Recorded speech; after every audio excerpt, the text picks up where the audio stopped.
Welcome tea shot. ఈరోజు మనం Indian ఎకానమీలో భాగంగా పేదరికం అనే టాపిక్ను మనం అధ్యయనం చేస్తే పావర్టీ భారతదేశం ఎదుర్కొంటున్న ప్రధాన సమస్య పేదరికం. అంటే పేదరికం అనేది దేనికి సంబంధించిన భావన అని అడుగుతాడు మనకు పోటీ పరీక్షల్లో. ఇది సామాజిక భావన, ఇది ఆర్థికపరమైన భావన, ఇది ద్రవ్యపరమైన భావన, కోశపరమైన భావన అంటాడు. AB correct, BC correct, ABC correct, AD correct అంటాడు. అంటే పేదరికం అనేది సామాజిక ఆర్థికపరమైన భావన, సోషో ఎకనామిక్ ఫెనోమినా. అంటే సమాజంలో ఒక వర్గము కనీస అవసరాలు పొందలేనటువంటి స్థితిని పేదరికం అంటాం. అంటే పేదరికం అంటే ఇక్కడ అర్థం, ఇక్కడ సమాజంలో ఒక వర్గము కనీస అవసరాలు పొందలేనటువంటి స్థితిని పేదరికం అన్నాం. కాబట్టి ఇక్కడ ఆర్థిక సామాజిక పరమైన భావన అనేది పేదరికానికి సంబంధించింది. అంటే కనీస అవసరాలు పొందలేనటువంటి స్థితినే పేదరికం అంటాం. కనీస అవసరాలంటే ఆహారము, వస్త్రము, గృహము, కనీస అవసరాలు పొందలేనటువంటి స్థితిని పేదరికం అంటారు. అంటే తినటానికి తిండి, కట్టుకోవడానికి వస్త్రం, ఉండటానికి ఇల్లు, అంటే కూడు, గూడు, గుడ్డ, ఇవి పొందలేనటువంటి స్థితిని పేదరికం అంటారు. మరి జనరల్గా పేదరికాన్ని మనం స్టడీ చేసినట్లయితే పేదరికం రెండు రకాలు. ఒకటి నిరపేక్ష పేదరికము, రెండవది సాపేక్ష పేదరికం. మరి నిరపేక్ష పేదరికము, సాపేక్ష పేదరికము అని చెప్తున్నాం, రెండు రకాలు అని చెప్తున్నాం. అంటే రిలేటివ్ పావర్టీ, అబ్సల్యూట్ పావర్టీ. అంటే నిరపేక్ష పేదరికము, సాపేక్ష పేదరికం. అంటే నిరపేక్ష పేదరికం అంటే ఏంటంటే వాస్తవానికి కనీస అవసరాలు పొందలేనటువంటి స్థితిని, కనీస అవసరాలు తీర్చుకోలేనటువంటి స్థితిని నిరపేక్ష పేదరికం అంటారు. ఇవి వాస్తవానికి దీనినే సంపూర్ణ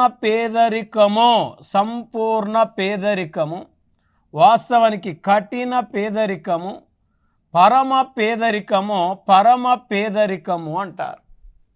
అంటే సంపూర్ణ పేదరికమన్నా, కఠిన పేదరికమన్నా, పరమ పేదరికమన్నా ఒకటే. అభివృద్ధి చెందుతున్న దేశాల్లో ఉన్న పేదరికాన్ని నిరపేక్ష పేదరికము అంటారు.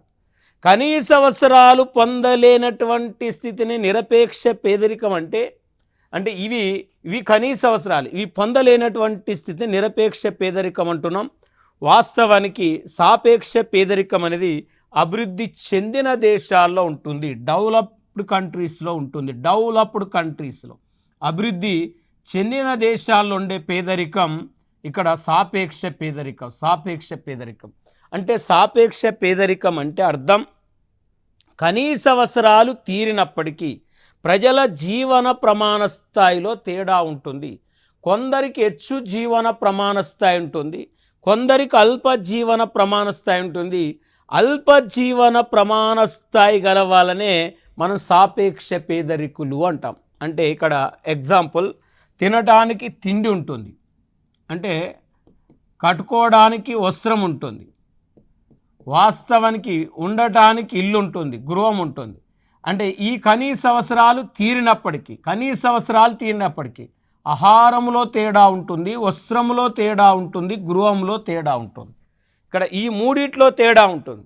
అంటే ఆహారము, వస్త్రము, గృహము, ఈ మూడిట్లో. అంటే ఇక్కడ వాస్తవానికి క్వాలిటీలో తేడా ఉండటాన్ని సాపేక్ష పేదరికం అంటాం. అంటే కనీస అవసరాలు తీరినప్పటికీ ప్రజల జీవన ప్రమాణ స్థాయిలో తేడా ఉంటుంది. కొందరికి హెచ్చు జీవన ప్రమాణ స్థాయి ఉంటుంది, కొందరికి అల్ప జీవన ప్రమాణ స్థాయి ఉంటుంది.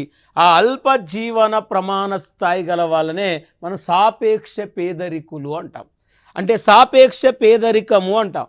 అంటే దీనికి ఇంకా విధంగా మనం ఎలా చెప్పొచ్చు అంటే సింపుల్గా ఆదాయ అసమానతలు అంటారు. సాపేక్ష పేదరికానికే మరొక పేరు ఆదాయ అసమానతలు.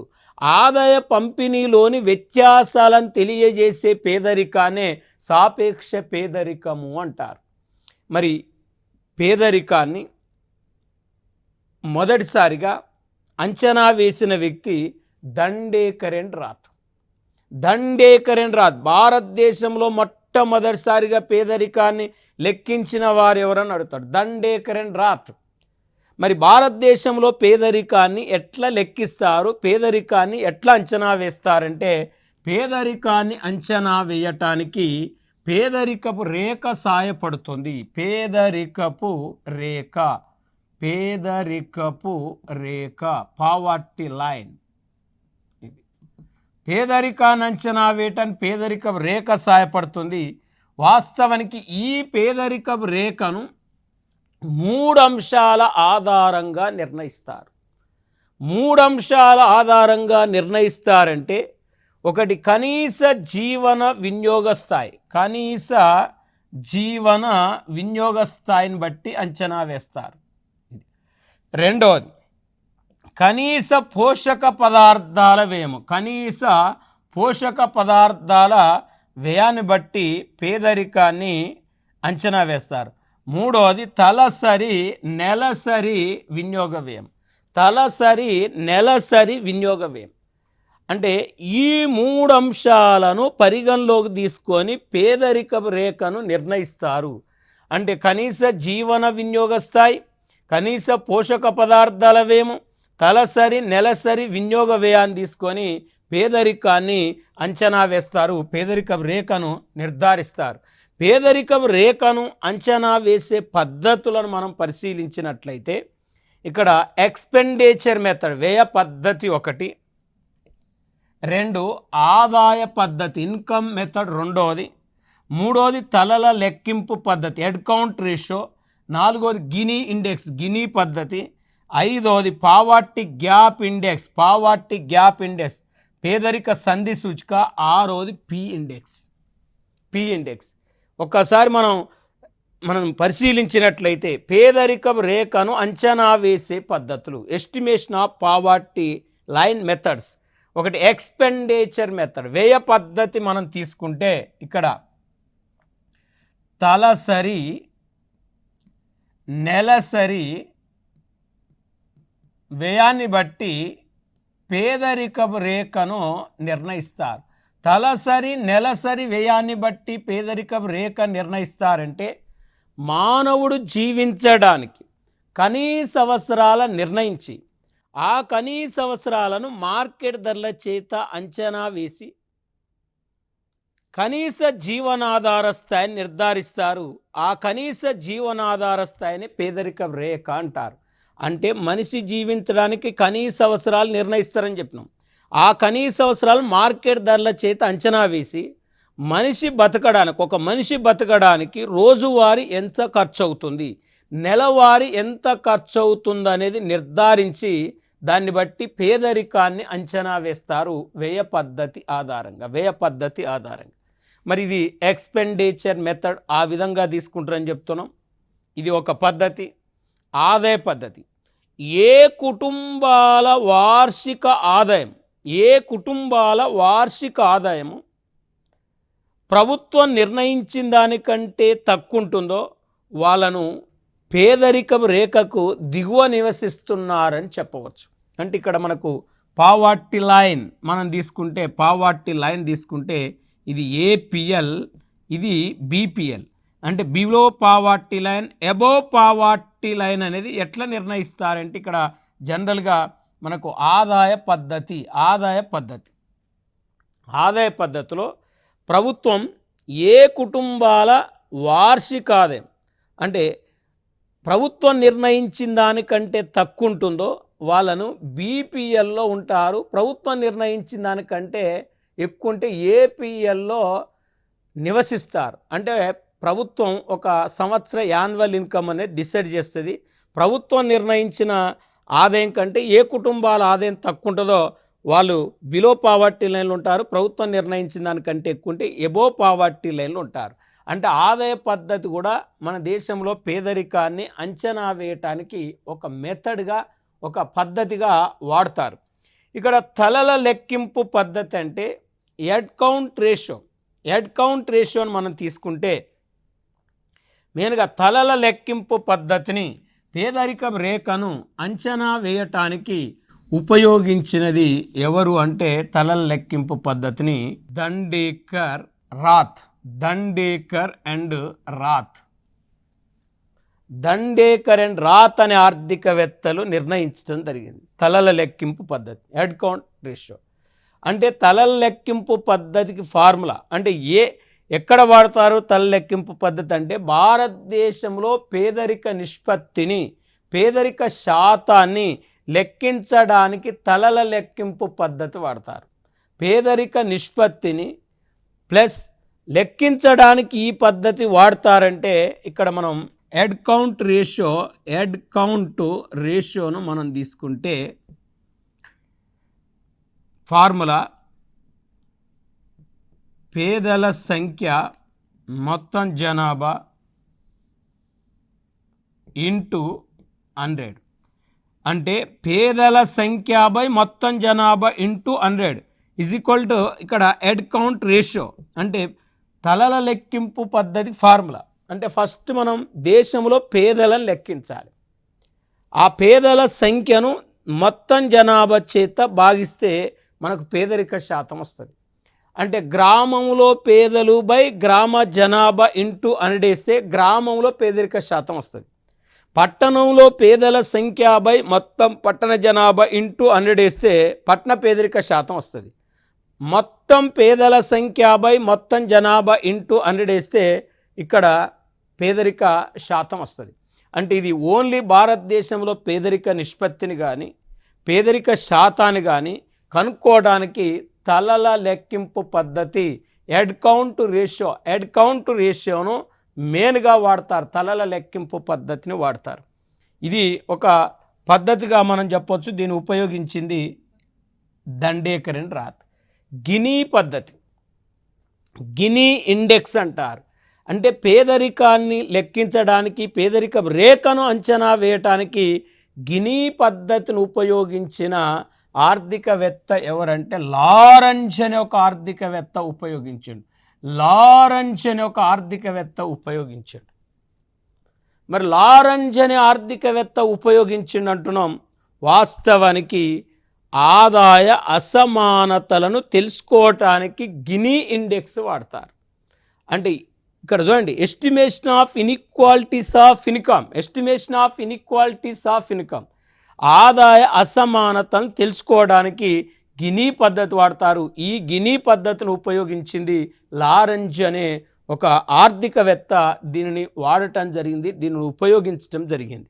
దీని తర్వాత పేదరిక సంధి సూచిక దీనిని ఉపయోగించింది వరల్డ్ బ్యాంకుకు చెందిన గౌరవ దత్తు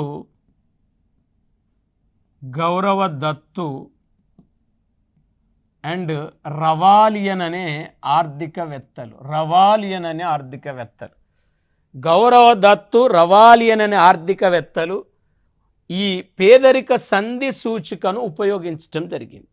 అంటే పేదరిక సంధి సూచిక ఎక్కడ వాడతారు, ఏ పద్ధతిలో వాడతారంటే పేదరిక సంధి సూచిక అనేది పేదరికం ఎక్కువ రాష్ట్రాల్లో పేదరిక సాంద్రతను తెలుసుకోవడానికి పేదరిక సంధి సూచికను వాడతారు. అంటే పేదరికం ఎక్కువ రాష్ట్రాల్లో పేదరిక సాంద్రతను తెలుసుకోవడానికి వాడతారంటే ఇప్పుడు ఒడిస్సా లాంటి, మధ్యప్రదేశ్ లాంటి, రాజస్థాన్ లాంటి, ఛత్తీస్గఢ్, బీహారు, ఉత్తరప్రదేశ్ లాంటి రాష్ట్రాల పేదరికం ఎక్కువ ఉంది. ఈ పేదరికం ఎక్కువ రాష్ట్రాల్లో పేదరిక సాంద్రత అంటే ఒక చదరపు కిలోమీటర్కి సగటున ఎంతమంది పేదలు నివసిస్తున్నారో తెలియజేయటానికి పేదరిక సంధి సూచికను వాడతారు. మరి ఈ పేదరిక సంధి సూచికకు మనకు ఫార్ములాను తీసుకుంటే ఇక్కడ పేదరిక సంధి సూచి ఈజ్ ఈక్వల్ టు జాతీయ స్థాయి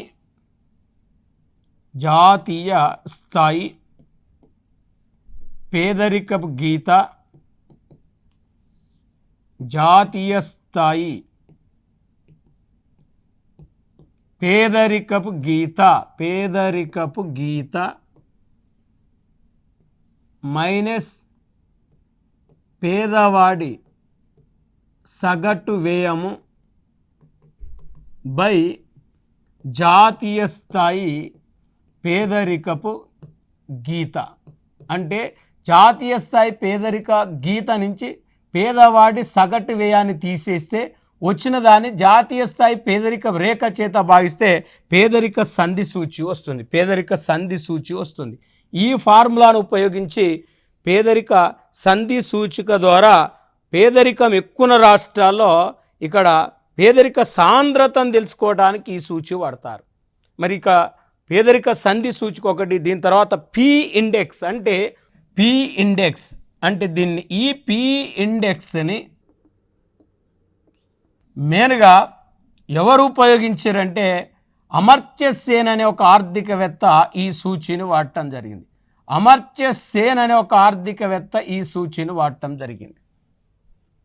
ఏ సూచిని వాడటం జరిగింది?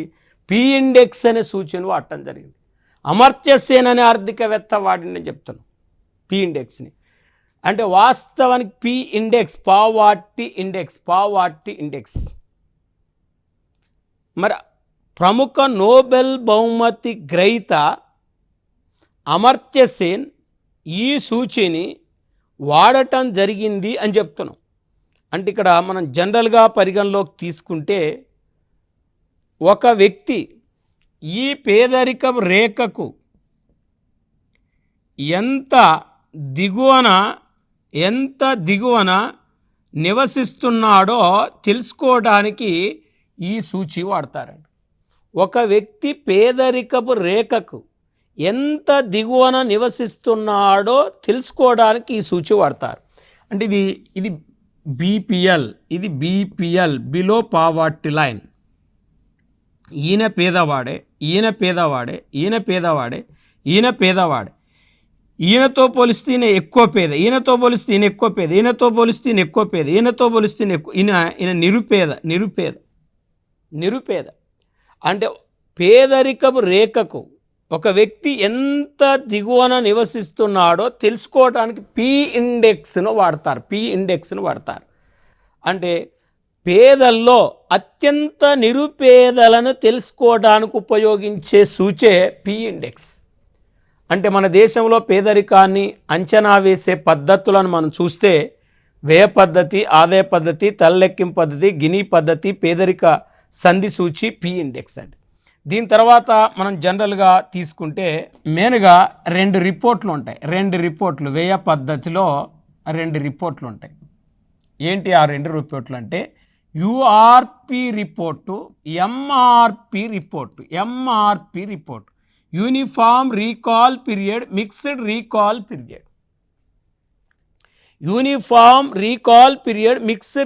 పీరియడ్. మరి ఇక్కడ వాస్తవానికి National Sample Survey Organisation URP రిపోర్టును 1993-94లో దీనిని ఉపయోగించటం జరిగింది. ఏ రిపోర్ట్ను? యూఆర్పి రిపోర్ట్ను. అంటే యూనిఫామ్ రీకాల్ పీరియడ్లో 5 రకాల ఆహారేతర వస్తువులు మినహాయించి 30 రోజుల్లో ఆహార వస్తువులపై చేసే ఖర్చును తీసుకొని పేదరికాన్ని లెక్కిస్తారు, పేదరికాన్ని అంచనా వేస్తారు. అదే మిక్స్డ్ రీకాల్ పీరియడ్, దీన్ని 1999 2000 సంవత్సరంలో ఎంఆర్పిని వాడారు. Mixed recall period. ఈ మిక్స్డ్ రీకాల్ పీరియడ్ను 99-2000 సంవత్సరంలో వాడారు. జనరల్గా మేజర్గా మనం చూస్తే ఈ ఎన్ఎస్ఎస్ వాళ్ళు మిక్స్డ్ రీకాల్ పీరియడ్లో ఏం తీసుకున్నారంటే 5 రకాల ఆహారేతర వస్తువులైన వస్త్రాలు, పాదరక్షలు, మన్నిక గల వస్తువులు, విద్యా వైద్యం మీద చేసే ఖర్చుతో పాటు 30 రోజుల్లో ఆహార వస్తువులపై చేసే ఖర్చు, 30 రోజుల్లో ఆహార వస్తువుల మీద చేసే ఖర్చు తీసుకొని ఎంఆర్పి రిపోర్ట్ ఆధారంగా పేదరికాన్ని అంచనా వేస్తారు. ఎంఆర్పి రిపోర్ట్ ఆధారంగా పేదరికాన్ని అంచనా వేస్తారు. మరి ఇది మిక్స్డ్ ఎంఆర్పి యుఆర్పి రిపోర్ట్లను కూడా మనకు వ్యయ పద్ధతిలో అనుసరిస్తారు. దీని తర్వాత మన దేశంలో మొట్టమొదటిసారిగా పేదరికాన్ని 1960-61లో దండేకర్ అండ్ రాత్ అనే ఆర్థికవేత్తలు పేదరికాన్ని అంచనా వేయటం జరిగింది. మరి 60-61లో పేదరికాన్ని అంచనా వేసిరు అని చెప్తున్నాం. భారతదేశంలో మొదటిసారిగా పేదరికాన్ని అంచనా వేసిన దండేకర్ అండ్ రాత్. వీళ్ళ ప్రకారం వాస్తవానికి వీళ్ళు రాసింది పావర్టీ ఇండియా అనే ఒక గ్రంథాన్ని కూడా రాశారండి. భారతదేశంలో పేదరికం అనే గ్రంథాన్ని కూడా రాయటం జరిగింది. పేదరికపు రేఖను క్యాలరీల రూపంలో కూడా తొలిసారి లెక్కించింది దండేకర్ అండ్ రాత్. మరి వాస్తవానికి భారత ప్రణాళికా సంఘం కూడా 5వ పంచవర్ష ప్రణాళిక చివరిలో పేదరికపు రేఖను క్యాలరీల రూపంలో లెక్కించింది. క్యాలరీల రూపంలో ఏ విధంగా లెక్కించిందంటే భారత ప్రణాళికా సంఘం గ్రామీణ ప్రాంతంలో ఒక వ్యక్తికి రోజుకి 2400 క్యాలరీలు కావాలి. పట్టణ ప్రాంతంలో ఒక వ్యక్తికి రోజుకు 2100 క్యాలరీల ఆహారం కావాలి. మరి చూడండి, ఒక వ్యక్తికి ఒక పర్సన్కి అంటే ఏ పర్సన్ అయితే ఫర్ డే గ్రామాల్లో 2400 క్యాలరీల కంటే తక్కువ, పట్టణాల్లో 2100 క్యాలరీల కంటే తక్కువ ఆహారం తీసుకుంటాడో ఆయన బిలో పావర్టీ లైన్లో ఉంటాడని కూడా మరి వాస్తవానికి ప్రణాళిక సంఘం 1979లో 5వ ప్రణాళిక చివరిలో అంచనా వేయటం జరిగింది.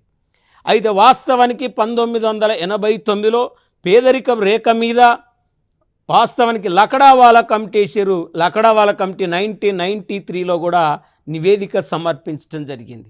తర్వాత 2005వ సంవత్సరంలో పేదరికాన్ని అధ్యయనం చేయడానికి సురేష్ టెండూల్కర్ కమిటీని కూడా వేయటం జరిగింది. ఈ కమిటీ 2009వ సంవత్సరంలో నివేదికను సమర్పించడం జరిగింది.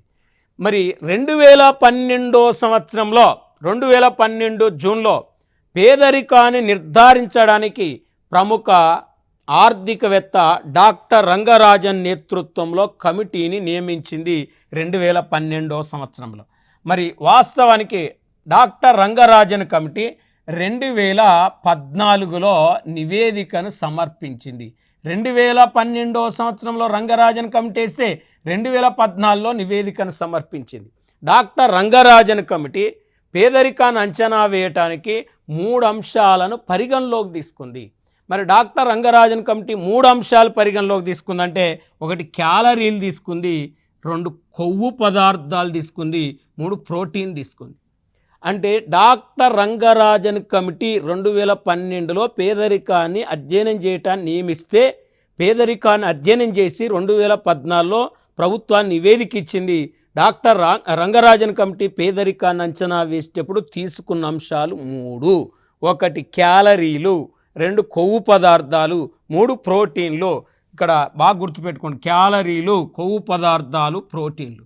మరి నెక్స్ట్ రంగరాజన్ కమిటీ గ్రామీణ ప్రాంతంలో రంగరాజన్ కమిటీ అంచనాలు చూస్తే గ్రామీణ ప్రాంతంలో ఒక వ్యక్తికి రోజుకు 21:55 క్యాలరీలు, పట్టణ ప్రాంతంలో ఒక వ్యక్తికి 2090 క్యాలరీల ఆహారం కావాలని నిర్ధారించింది. ఎవరైతే రూరల్ ఏరియాస్లో పర్ పర్సన్ 21:55 క్యాలరీల కంటే తక్కువ ఆహారం తీసుకుంటే, మరి పట్టణాల్లో 2090 క్యాలరీల కంటే తక్కువ ఆహారం తీసుకుంటే బిలో పావర్టీ లైన్లో ఉంటాడని నిర్ధారించింది రంగరాజన్ కమిటీ.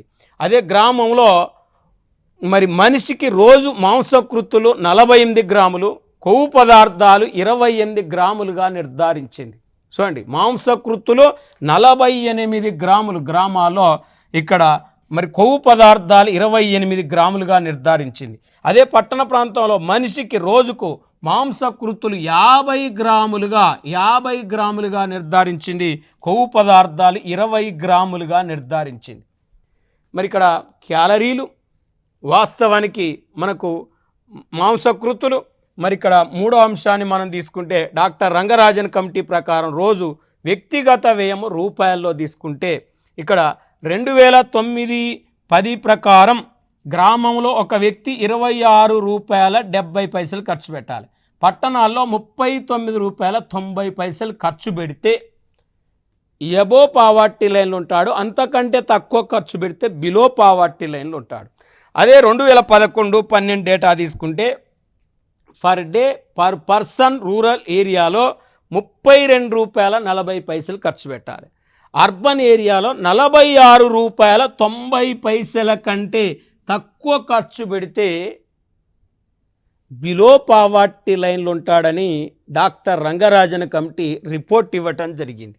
మరి ఇప్పుడు నెక్స్ట్ మనం తీసుకుంటే రంగరాజన్ కమిటీ ప్రకారం నెలసరి సగటు తలసరి వ్యయం రూపాయలు. ఇక్కడ సంవత్సరం మరి 2009-10లో గ్రామంలో ఒక వ్యక్తి నెలకు 801 రూపాయలు పెట్టాలి. పట్టణాల్లో 1198 రూపాయలు ఖర్చు చేయాలి. మనకి ఇది లేటెస్ట్ కాబట్టి ఇది ఎక్కువ గుర్తుపెట్టుకోవాలి. గ్రామంలో 2011-12 ప్రకారం 972 రూపాయలు ఖర్చు పెట్టాలి. పట్టణాల్లో 1407 రూపాయలు ఖర్చు పెట్టాలి. ఇంతకంటే తక్కువ ఖర్చు చేసేవారు బిలో పావర్టీ లైన్లో ఉంటారని రంగరాజన్ కమిటీ నిర్ధారించింది. అదే రంగరాజన్ కమిటీ ప్రకారం ఒక వ్యక్తి నెలసరి మరి సగటు తలసరి వినియోగ వ్యయము రూపాయల్లో చూసినప్పుడు ఆహార పదార్థాలకైతే గ్రామాల్లో 554 రూపాయలు పెట్టాలి క్యాలరీలకు, పట్టణాల్లో 656 రూపాయలు పెట్టాలి. కొవ్వు పదార్థాలకైతే 141 రూపాయలు పెట్టాలి, పట్టణాల్లో 407 రూపాయలు పెట్టాలి. ప్రోటీన్లకైతే 277 రూపాయలు పెట్టాలి గ్రామంలో, ఇక్కడ పట్టణాల్లో 344 రూపాయలు పెట్టాలి. యావరేజ్న 972 రూపాయలు గ్రామంలో చెప్పినాం, పట్టణాల్లో 1407 రూపాయలు చెప్పినాం.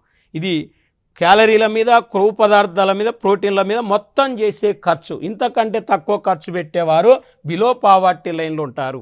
మరి రంగరాజన్ కమిటీ ప్రకారం కుటుంబం నెలసరి కుటుంబం తలసరి వినియోగం అంటే ఇక్కడ మనకు 9-10లో గ్రామాల్లో 4005 రూపాయలు, అదే 11-12 ప్రకారం 4860 రూపాయలు, పట్టణంలో 5990 రూపాయలు, 9-10లో 11-12లో 7035 రూపాయలు ఒక కుటుంబం నెలసరిగా చేయవలసిన ఖర్చు. కుటుంబం నెలసరిగా చేయవలసిన ఖర్చు అంతకంటే 4860 రూపాయల కంటే తక్కువ ఒక కుటుంబం ఖర్చు పెడితే బిలో పావర్టీ లైన్లో ఉంటారు.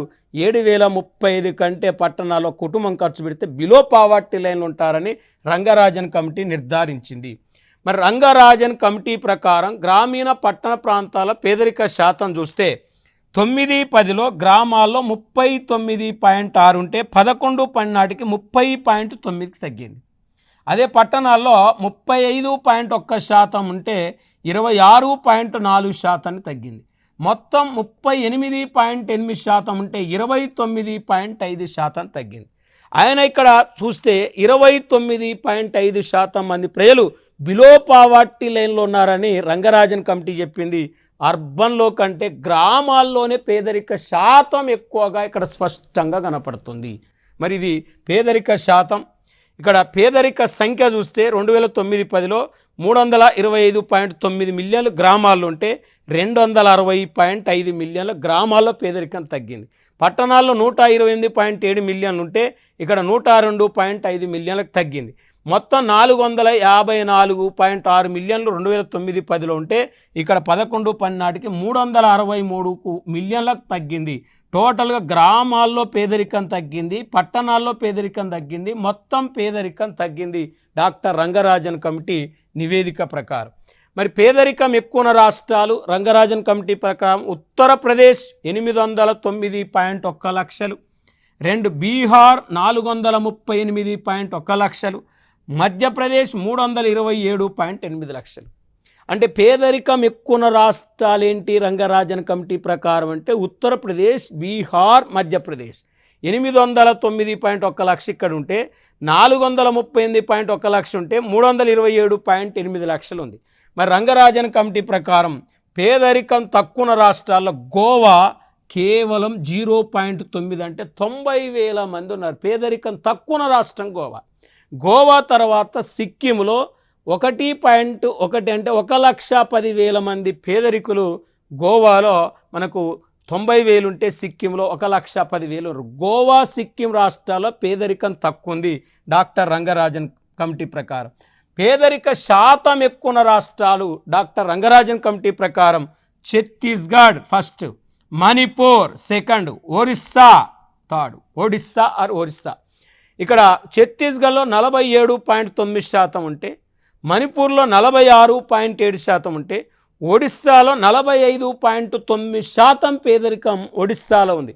మరి రంగరాజన్ కమిటీ ప్రకారం పేదరిక శాతం తక్కువ ఉన్న రాష్ట్రాన్ని మనం తీసుకుంటే గోవాలో కేవలం 6.3% ఉంది. 6.3% ఉంది. మరి ఇక్కడ జనరల్గా మనం ఒకసారి చూస్తే హిమాచల్ ప్రదేశ్ రాష్ట్రంలో 10.9% ఉంది. అంటే హిమాచల్ ప్రదేశ్ రాష్ట్రంలో 10.9% పేదరికం అతి తక్కువ శాతం ఉంది. పేదరికం ఎక్కువ ఉన్న రాష్ట్రం ఉత్తరప్రదేశ్, పేదరికం తక్కువ ఉన్న రాష్ట్రం గోవా, పేదరిక శాతం ఎక్కువ ఉన్న రాష్ట్రం ఛత్తీస్గఢ్, పేదరిక శాతం తక్కువ ఉన్న రాష్ట్రం కూడా గోవాగా చెప్పొచ్చు డాక్టర్ రంగరాజన్ కమిటీ ప్రకారం. ఈ రంగరాజన్ కమిటీ మనకు లేటెస్ట్గా పేదరికం మీద అధ్యయనం చేసిన కమిటీ, పేదరికం మీద నియమించబడిన కమిటీ. కాబట్టి మనం ఎక్కువగా రంగరాజన్ కమిటీ మీద మనం ఎక్కువగా ఫోకస్ పెట్టాలి. మరి పేదరికం అంటే ఏంది, పేదరికాన్ని ఎట్లా అంచనా వేస్తారు, పేదరికాన్ని అంచనా వేసేటప్పుడు ఏ కొలమానాలు తీసుకుంటారు, ఇటీవల పేదరికం మీద వేసిన కమిటీ ఏంటిది, మనం పేదరికం గురించి పూర్తి సమాచారాన్ని మనం కంప్లీట్గా నేర్చుకోవడం జరిగింది. కాబట్టి పేదరికం అనే టాపిక్ మనకు కంప్లీట్ అయిపోయింది. నెక్స్ట్ టాపిక్లో మళ్ళీ నెక్స్ట్ క్లాసులో కలుసుకుందాం. Thank you.